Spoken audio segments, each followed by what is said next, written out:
He had never expected his life to change in a single afternoon. For most of his 27 years, Arthur Lennox had stood in front of chalkboards, not aircraft panels. His world was made of dusty classrooms, rows of wooden desks, and the steady rhythm of lessons repeating week after week. He taught history at a small grammar school in Sussex, the kind of school where everyone knew everyone, and the loudest drama of the day was usually a student forgetting his homework. He was quiet, thoughtful, sometimes awkward, and more comfortable with books than with people. War, to him, had always been something he explained with maps and diagrams, not something he expected to be swept up in. But in the summer of 1940, Britain was running out of time, running out of men, and running out of pilots. What happened to Arthur was not part of any plan, not his, not the Royal Air Force's, not anyone's. It was a coincidence of timing, a shortage of manpower, and a desperate gamble that would place a schoolteacher at the controls of one of the most legendary fighters ever built. It began with the letter, a thin white envelope, delivered on a windy morning, with his name typed neatly on the front. He nearly ignored it, assuming it was another notice from the headmaster, but the return address carried the emblem of the Air Ministry. When he opened it, his hands shook. He read the words twice, then 3 times, trying to steady his breath. He had been placed on reserve pilot status years earlier, during university cadet training, a program he'd joined mostly out of curiosity, never imagining it would matter. Now, with fighter losses mounting daily, the RAF was digging deep into its lists. Arthur Lennox was being called up. He didn't tell his students right away. He finished the school day like nothing had changed, dismissing them with the same calm voice he always used. Only later, standing alone in an empty classroom with the sun dropping behind the windows, did he allow himself to feel the weight of it. He picked up a stick of chalk, looked at the half-erased notes from his last lecture about the early days of the war, and whispered to himself, "This is real." Training began almost immediately. The RAF couldn't afford to let time slip away. The skies over Britain were filling with enemy aircraft, and every day, more pilots were lost. Arthur passed the initial evaluations with surprising steadiness. His instructors noticed it. He was nervous, yes, but he was methodical. He listened carefully, asked the right questions, and learned faster than most expected. The war didn't wait for anyone, and the RAF didn't have the luxury of weeding out every inexperienced recruit. They needed bodies in cockpits, and they needed them now. The moment he first approached a Spitfire was something he would remember for the rest of his life. He walked across the tarmac at an advanced training airfield, boots crunching on loose gravel, the wind tugging at his uniform. The aircraft sat ahead of him like something out of a dream, sleek, polished, almost alive. He stopped a few paces away, suddenly aware that he was about to climb into a machine designed for men far more daring than he believed himself to be. His instructor, a seasoned flight lieutenant with tired eyes and a hoarse voice, clapped him on the shoulder. "She's a beautiful beast," the man said. "Treat her right, and she'll carry you home. Mistreat her, and she'll eat you alive." Arthur nodded, trying to hide the tremor in his hands. The cockpit felt cramped, almost claustrophobic. Rows of instruments, dials, switches, and unfamiliar smells surrounded him. The Spitfire was nothing like the training aircraft he'd flown before. It demanded precision, confidence, both of which he was still struggling to find. When the engine roared to life, he felt the vibrations run through his bones. The propeller blurred into a bright spinning disc. His heart hammered against his ribs. But when the aircraft lifted off the ground, everything changed. The world fell away beneath him. Fields, roads, houses, they flattened and shrank. The air rushed along the canopy. The Spitfire responded to the slightest touch, almost like it anticipated what he wanted before he did. Arthur felt something inside him shift, an unexpected calm, a clarity he had never known before. Up there, he wasn't the nervous schoolteacher unsure of his place in the world. Up there, he belonged. Training hours passed quickly, and every day brought new challenges. Aerobatics, formation flying, emergency procedures, mock combat. He wasn't the best in his group, but he wasn't the worst. He was steady, reliable, determined. Instructors appreciated men like him, young pilots who didn't show off, didn't take pointless risks, didn't believe themselves invincible. Still, he had never fired a gun at another aircraft. He had never faced a real enemy. and the instructors knew time was running out. Losses were increasing. Squadrons were begging for replacements. Then came the call, not unlike the first letter, but far more urgent. Arthur was being assigned to a frontline base on the southern coast, effective immediately. He arrived at the airfield just after dawn, exhausted from the overnight journey. The sky was a pale blue, streaked with thin clouds, and the sea breeze carried the sharp smell of salt. Ground crews hustled around aircraft, lined up near the dispersal huts. Pilots moved with purpose, some joking loudly, others silent and withdrawn. Arthur felt like an outsider, a stranger walking into a world where everyone already understood the rules. That changed when he met Squadron Leader Mason. Tall, broad-shouldered, and marked by deep lines carved from years of combat, Mason was the kind of man who commanded attention without trying. He looked Arthur up and down for a moment, then simply asked, "How many hours have you got?" "In a spit," Arthur told him. Mason didn't flinch, didn't comment. He only nodded once. "Good enough. You'll get more where we're going." It was not exactly reassuring. Arthur spent the next hours settling into life on base, his bunk, the mess hall, the briefing room. Everywhere he went, he was surrounded by men laughing as if nothing could touch them, joking even after hearing news of casualties. But beneath the humour, there was a tension he couldn't ignore, a sense that every day was borrowed time, that no one knew who would still be here tomorrow. Late that afternoon, while Arthur was organising his gear, a distant roar rolled across the coastline. He stepped outside just in time to see ground crews running, pilots sprinting, bells ringing through the dispersal huts. It was the one sound every man on base had been waiting for and dreading. Scramble. Mason spotted Arthur, waved him over, and shouted above the chaos, "You're flying with us!" Arthur froze. "Sir, I haven't." "No time," Mason cut in. "We need every pilot we've got." And, just like that, the schoolteacher from Sussex, who had never even finished his full gunnery training, was being thrown into the sky to face the enemy for the first time. His gloves shook as he ran toward his aircraft. Mechanics pulled the chocks away. The engine roared to life. His mind raced with every lesson, every warning, every fear. He wasn't ready. But the war didn't care. The moment Arthur pushed the throttle forward and felt the Spitfire surge ahead, he knew there was no turning back. The wheels lifted, the ground dropped away, and the sky opened before him, a sky filled with danger, shadows, and a mission he never asked for.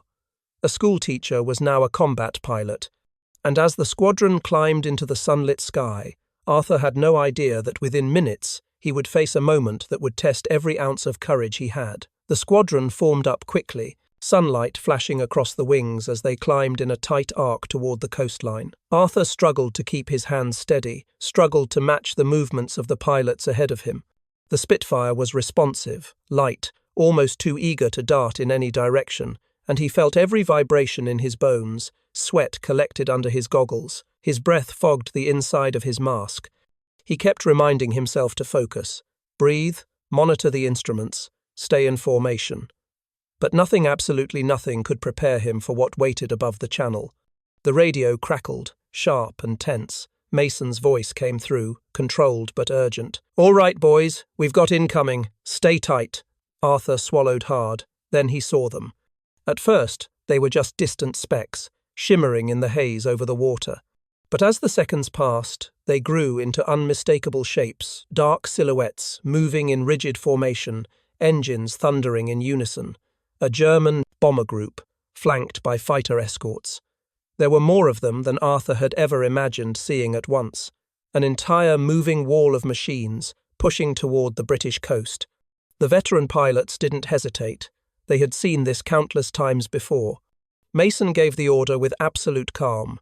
"We're taking the left side. Follow my lead." Arthur felt something twist inside him, a blend of fear, disbelief, and a strange, rising sense of inevitability. He had read about battles in textbooks. He had taught his students about wars long past. But now he was flying straight into one. The squadron broke formation and climbed.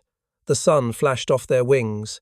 Arthur strained to keep up. His engine roared, the propeller slicing through the air as he followed the shape of Mason's aircraft ahead. The moment they reached striking distance, everything exploded into chaos. Mason's voice cut through the static. Brake! Brake now! The world split apart. Arthur saw. Aircraft diving, twisting, rolling. Tracer rounds streaked across the sky like fiery needles. Engines screamed. Radios crackled with half-finished calls. Arthur jerked his stick left just as a burst of gunfire shredded the air where he had been. His heart slammed against his ribs. He glanced over his shoulder. A German fighter was already tailing him, its wings angled in pursuit. He had practiced evasive maneuvers in training, but practice was a calm, measured thing. This was instinct mixed with desperation. He rolled the aircraft hard, pushed the nose down, felt his stomach flip as the Spitfire plunged. The enemy fighter overshot him, shooting past in a blur of metal and sunlight. Arthur gasped for breath. He wasn't dead, not yet, but the sky around him was a storm. Spitfires and Messerschmitts weaved between bomber formations, firing, dodging, climbing. Smoke trails twisted through the clouds. Somewhere ahead, a bomber was falling, flames pouring from its engines. Arthur forced himself to focus on one thing: stay alive. But then something unexpected happened. A Spitfire to his right, he didn't know the pilot's name. He had only met him that morning, suddenly lurched sideways, hit by enemy fire. It began spiraling down, leaving a jagged trail of smoke. Arthur watched in horror as the pilot fought to regain control. The bomber formation loomed directly ahead. Arthur had a decision to make. He could break away, find safety, regroup, or he could do something unthinkable for a man with almost no combat experience. He pushed the throttle forward. The Spitfire surged. His pulse thundered. Fear washed over him. But so did something else, a deep, instinctive urge to protect the pilot falling toward the sea. He wasn't a soldier, not truly. He wasn't trained for heroics. But he was a teacher, a caretaker by nature, someone who spent his life looking out for others. And now, in a sky full of death, that instinct took over. Arthur angled his Spitfire toward the bomber closest to the wounded pilot. He lined up his shot the way he had been taught. Breathe out, steady your hand, trust the machine. The bomber filled his sights. He felt his thumb hovering over the firing button. Then reality hit him. This wasn't practice. These weren't wooden targets on a firing range. These were human beings, men he had never met, men who probably had families waiting for them. For a heartbeat, the schoolteacher inside him hesitated. But then, he remembered the spiraling Spitfire. Arthur pressed the button. The guns rattled violently. The smell of cordite filled the cockpit. The vibration shook him so hard he bit down on his lip. Bullets tore through the bomber's wing. Smoke exploded outward. The aircraft wobbled, dipped, and began its slow descent toward the waves. Arthur had just fired his first real shots in combat. His hands trembled. His breath was shallow. His heart felt ready to burst. Before he had time to process what he had done, a flash streaked past his canopy. Another enemy fighter swept into view, angling directly toward him. Arthur pulled the stick sharply, the G-force pressing him deep into the seat. The fighter roared past, missing by inches. He barely had time to exhale before the radio burst alive. It was Mason. "Lennox, on your 6. Arthur looked back and saw the enemy aircraft closing in. He tried to roll away, but the German pilot stayed glued to him, matching every move. Tracer rounds screamed past his wings. One clipped the edge of his tail fin, sending a jolt through the aircraft. Arthur gritted his teeth, fighting the controls. Mason's voice again. "Hold on, I'm coming." Arthur banked low, skimming under a drifting cloud. The enemy fighter stayed with him. He felt trapped, hunted, his vision blurred from the strain. Then a flash above. A Spitfire streaked downward, firing a tight burst. The enemy aircraft jerked, smoke erupting from its fuselage. It peeled away, disappearing into a dive. Mason pulled up beside Arthur, leveling his plane just long enough to shout over the radio, "Stay with me, don't drift off on your own." Arthur could barely speak. "Yes, sir," but the chaos was far from over. Ahead, the remaining bombers were turning back toward the channel, their damaged formation breaking apart. The RAF had managed to disrupt their attack run, but at a cost. Smoke trails dotted the sky. Parachutes drifted slowly downward.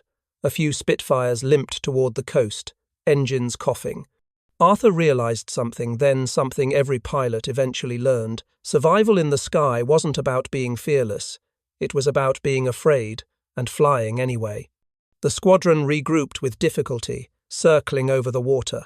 The enemy fighters were retreating, though a few lingered at a distance, observing. The air felt eerily quiet after the storm. Arthur's hands were still shaking. He couldn't believe he was still alive. Mason's voice came through the radio, softer now. "Good flying, Lennox. You kept your head." Arthur didn't know how to respond. He didn't feel brave. He didn't feel skilled. He felt like a man who had been thrown into the deep end of the ocean and had somehow managed not to drown. The flight back to base was slow and tense. No one spoke much. Everyone knew they'd lost pilots that day. Lives that had ended in seconds. Arthur stared down at the coastline as it came into view, the cliffs glowing gold in the late afternoon sun. He wondered how he would ever be able to explain this to anyone, to his students, to his colleagues, to himself. How could he make sense of something so vast, so violent, so sudden?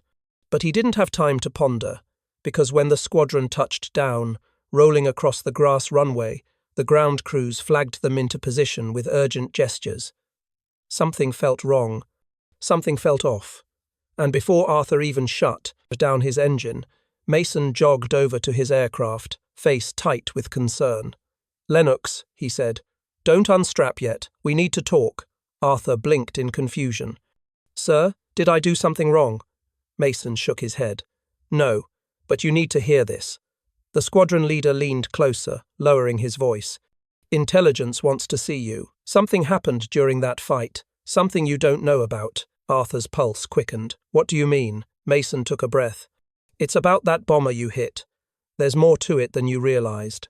Arthur stared back at him, heart suddenly pounding for a very different reason.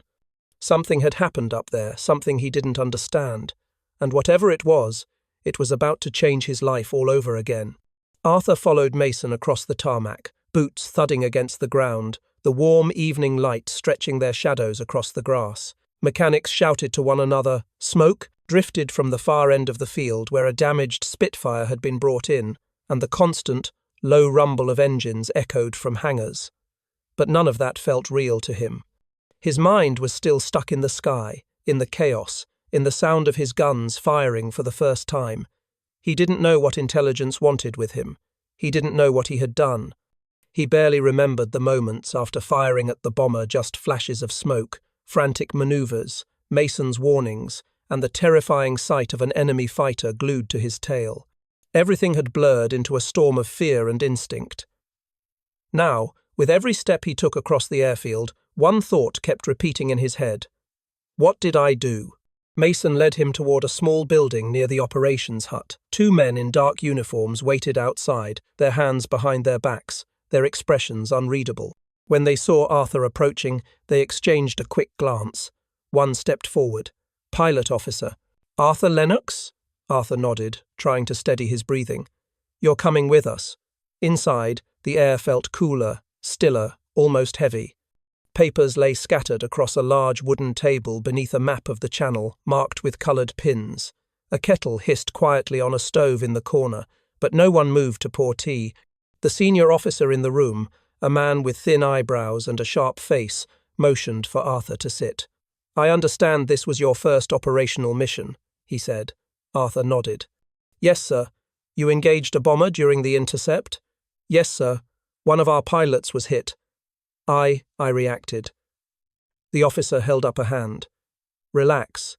You're not in trouble." Arthur let out a shaky breath, but didn't feel any calmer. The officer leaned forward, folding his hands on the table. "Your burst struck the lead aircraft of the enemy formation. Do you understand the significance of that?" Arthur blinked. I don't, sir. It was the only one I could line up on." A second officer, older and more serious-looking, slid a photograph across the table. Arthur hesitated before picking it up. The image showed a bomber riddled with holes, one engine aflame, its tail section cracked. It had clearly gone down hard. But that wasn't what made Arthur's stomach turn. Painted beneath the cockpit window was an insignia, a small black emblem, the mark of a Staffelkapitän, the commanding officer of an entire bomber squadron. The first officer spoke again, voice level but firm.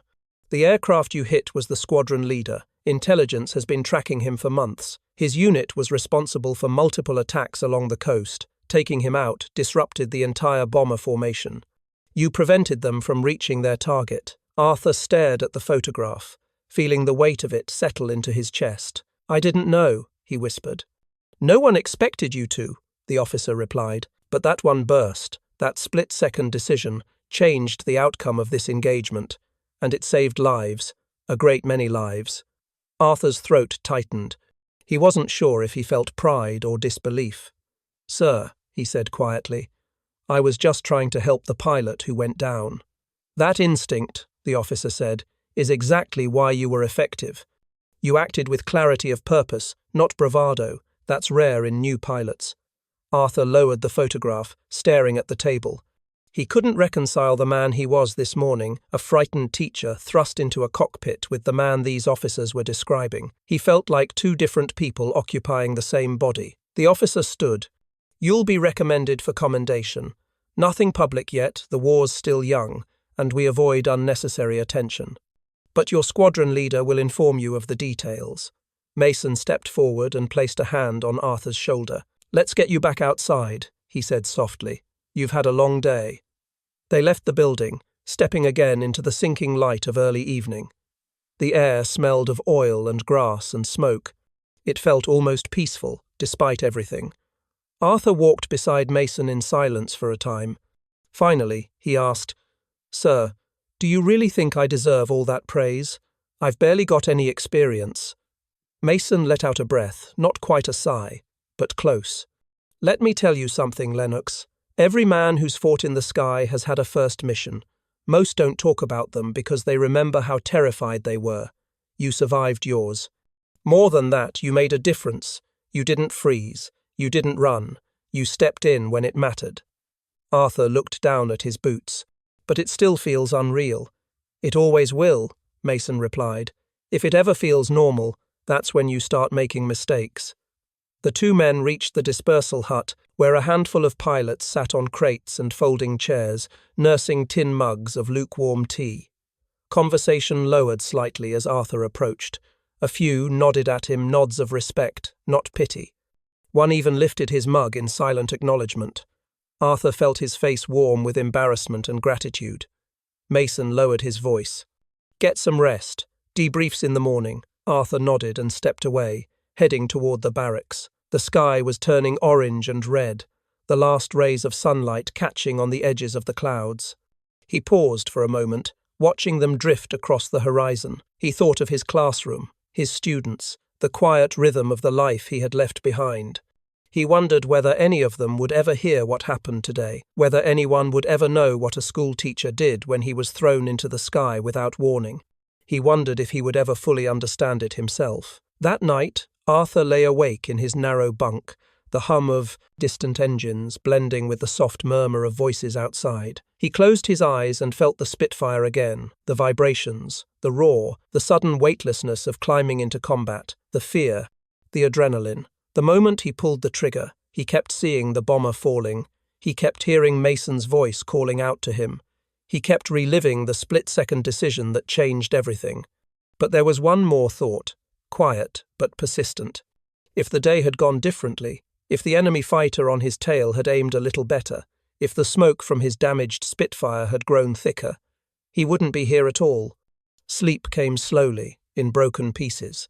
And when dawn finally crept across the horizon, painting the barracks in pale light, Arthur realized something he had never expected.